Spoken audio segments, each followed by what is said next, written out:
नुआपड़ा उपनिर्वाचन पाखे आसुले पुणी बीजेडी को मिली शक्त झटका।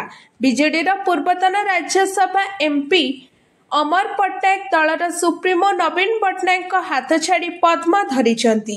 बीजेपी राज्य कार्यालय रे मुख्यमंत्री मोहन माझी एवं बीजेपी सांसद मनमोहन सामल एवं अन्य वरिष्ठ बीजेपी नेता उपस्थिति रे आयोजित होइथिबा एक बड़ धरणर मिश्रण पर्व रे से पद्म धरिले। बीजेडी आईटी सेल मुख्य तथा पूर्वतन राज्यसभा सांसद थिले अमर पट्टनायक आज से विधिवत भावे बीजेपी रे जोग देइछंती।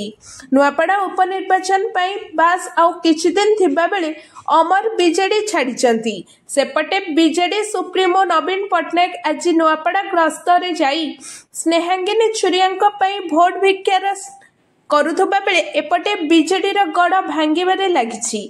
देखिबाको गले मुख्यमंत्री मोहन माझी राज्य बीजेपी सभापति मनमोहन सामल नेतृत्व रे बीजेपी दिनकू दिन सशक्त हेबारे लागिछि।